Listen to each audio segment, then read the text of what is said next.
Sejam bem-vindos à rubrica Tendências e para sinalizar o Dia Internacional dos Museus, estamos no Centro de Arte Contemporânea, na Quinta da Cruz, onde a arte se cruza com a natureza. E para abordarmos a cadeia de valor entre museus, sustentabilidade e bem-estar, temos a variadora do Pelouro da Cultura e do Turismo do município de Viseu. Seja bem-vinda, doutora Leonor Barata. E para sinalizarmos o Dia Internacional dos Museus, temos sustentabilidade e bem-estar. Na sua perspectiva, acha que é esta triangulação destes três eixos a dinamização dos museus de futuro? Sim, primeiro obrigada pelo convite, é sempre um prazer estar aqui consigo. Eu acho que é uma das triangulações possíveis. E uma das ideias de lançar temáticas em cada Dia Internacional dos Museus, que são temáticas muito dispares e muito diferentes, tem exatamente a ver com essa ideia de potenciar a cada ano e a cada momento e consoante o contexto em que nos estamos inseridos, a resposta que os museus podem dar à sua época, porque nós temos muito uma ideia pré-concebida de que os museus são sítios fechados e são sítios com coisas antigas, o que, em bom rigor, também é verdade, mas não é a verdade toda, não é? E os museus, este ano, com esse desafio, propõem-se também a assumir duas características que para mim são pedras basilares do funcionamento, da qualidade e da criatividade artística.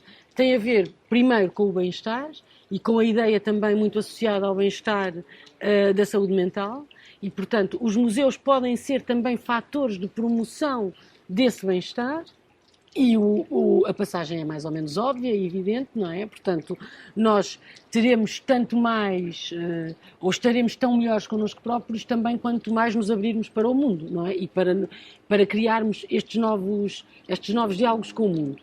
Mas também pretendendo com os museus e com a prática dos museus e com as diversas atividades que promovem, responder àquele que é o maior desafio da nossa geração e das gerações futuras, que tem a ver com a questão da sustentabilidade ambiental. Nós sabemos que estamos a usar recursos que já não temos. Nós sabemos que a cada ano que passa, o dia que se assinala em que nós já estamos a usar recursos do futuro é cada vez mais cedo no calendário e, portanto, os museus como equipamentos ao serviço do cidadão e ao serviço da cultura e ao serviço também daquilo que se chama uma prática ativa da cidadania, faz todo o sentido que promovam também esta discussão sobre a sustentabilidade e eu até diria mais, se me permite, não é só a sustentabilidade na prática dos museus, mas é como é que os museus podem promover a implementação de uma vida com hábitos mais saudáveis e sustentáveis. Elegemos a Quinta da Cruz, este Centro de Arte Contemporânea, para fazer jus ao slogan escolhido, porque efetivamente estamos aqui integrados neste espaço idílico da cidade de Viseu, rodeados com esta natureza deslumbrante. Qual é a visão cultural e histórica deste Centro de Artes Contemporânea? A nossa Quinta da Cruz é um tesouro que nós temos e é mesmo quando decidíamos as duas onde é que poderíamos fazer esta conversa, a Quinta apareceu logo como o sítio mais ou menos óbvio, porque ela junta em si uma série de condições que nos permitem falar daquele triângulo que estávamos ali atrás. Ora, esta quinta era uma quinta de família, não é? E, portanto, era uma quinta agrária que tinha várias valências. Quando foi recuperada, e foi recuperada já pelo município, a ideia foi logo a de, por um lado, preservar o património que temos aqui e o património edificado, não é? Que nós vemos à nossa volta, mas também este património, quase diria... Quase não, é mesmo ambiental e natural, porque são muitas as espécies que nós temos aqui, em termos de flora, e são muitas as possibilidades que nós temos para desenvolver trabalho de mediação com os públicos só a partir dos jardins e da Mata da Quinta da Cruz. Portanto, só a partir do exterior nós conseguimos desenvolver uma série de atividades. E essas atividades têm todas um foco que também preside à inauguração da Quinta da Cruz, que é: o ser humano está na natureza e o ser humano é a natureza. E, portanto, nós temos que ser capazes de conseguir desenvolver a nossa atividade no nosso contexto. E o nosso contexto aqui é, de facto, um contexto muito verde.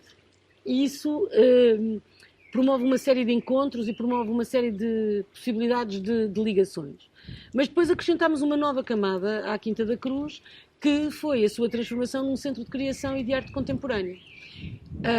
E é muito importante esta ideia da arte contemporânea, porque a Quinta da Cruz é um equipamento que se foca sobretudo na criação artística contemporânea, na criação artística do nosso tempo, e nesse sentido serve não só os visitantes, mas serve também os artistas e serve também as diversas comunidades que vêm passear e usufruir deste espaço. Com uma nota que eu acho importante, que é: a arte promove a ligação e não promove a separação. E por isso, nós termos um centro de criação contemporânea num sítio que promove também a ligação com a natureza é um ganho em toda a linha, parece-me, para além de que é um equipamento que tem muitas potencialidades, desde a apresentação de pequenas conversas, desde a galeria de exposições, portanto, tem de pequenas salas que podem servir para pequenos encontros, reuniões, pequenos formatos, e portanto tem de facto uma amplitude, e é mesmo, ainda que não houvesse nada disto, é muito bonito, é um sítio muito bonito mesmo. Sem dúvida. A região centro tem o privilégio de ter vários museus riquíssimos, cada um com a sua singularidade cultural, histórica, e que nos oferece um espólio extremamente diversificado. Designadamente Viseu, com a nossa rede de museus municipais, que já integra 8 museus. Fale-nos um pouco desta mesma diversidade, valor cultural e singularidade. A rede de museus municipais é, de facto, o resultado de um investimento de muitos anos. Portanto, ninguém forma um museu, não são 8, ninguém forma um museu do pé para a mão. Portanto, tem que haver um estudo, tem que haver uma planificação, tem que haver também, sobretudo, uma consciência exata de se aquilo que nós temos como matéria faz sentido ser organizado numa coleção museológica ou não, não é? Porque há muita coisa que nós temos que é património, mas que não faz sentido ser organizado numa coleção.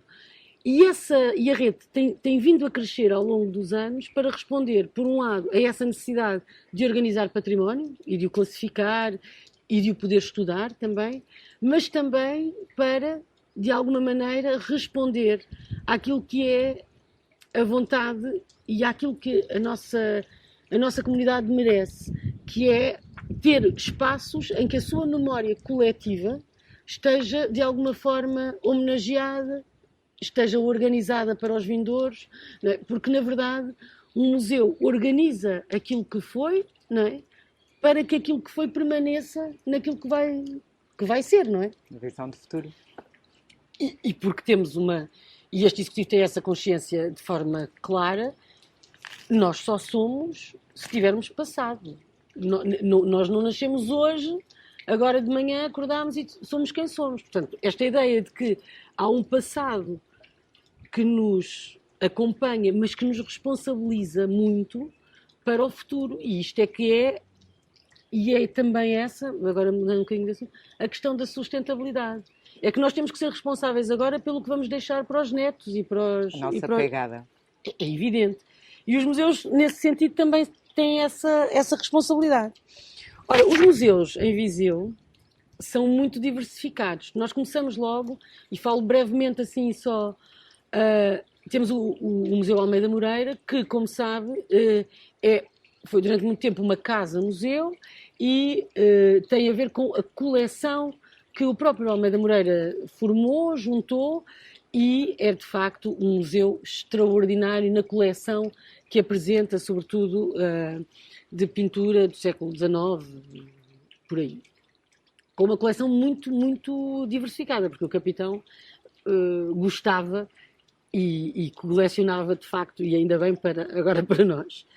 Depois temos um museu muito recente, que é o Museu Carlos do Amaral, que é claramente um museu cuja coleção nos é doada e cedida pela própria família, porque é um caso extraordinário de uma família que tem agora já 5 gerações de artistas. 5! Portanto, em todas as gerações, desde há 5 gerações para trás, ou temos um músico, ou temos um pintor, ou temos um escultor, ou temos um ilustrador, ou temos um bailarino. Portanto, é de facto, e a família contactou o município no sentido de nós podermos ceder um espaço que organizasse este espólio, que é o espólio da família, mas que, para além de ser o espólio da família, tem um valor extraordinário até para a história deste país.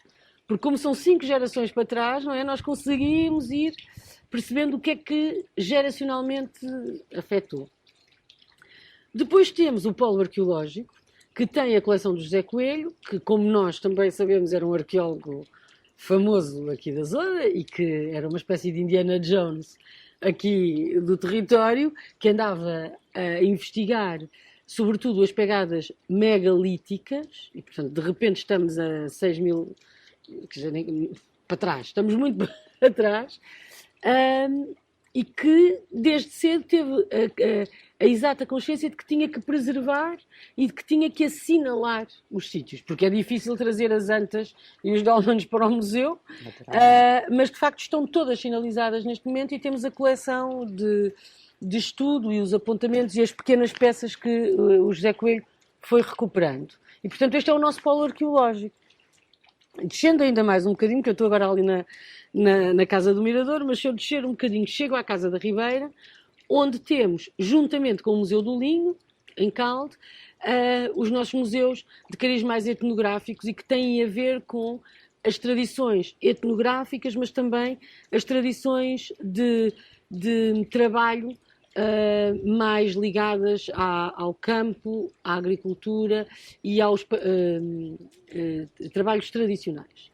E, portanto, também são 2 equipamentos que são muito importantes, sobretudo, para nos dar esta visão histórica de que a nossa comunidade vem desde há muito, muito tempo.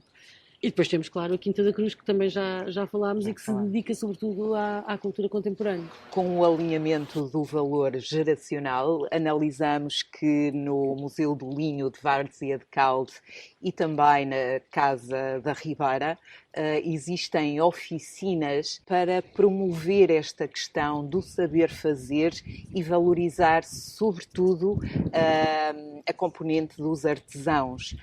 Qual é esta estratégia de proximidade com a comunidade? A estratégia é: eu sou porque nós somos. A estratégia é sempre esta: ninguém é sozinho.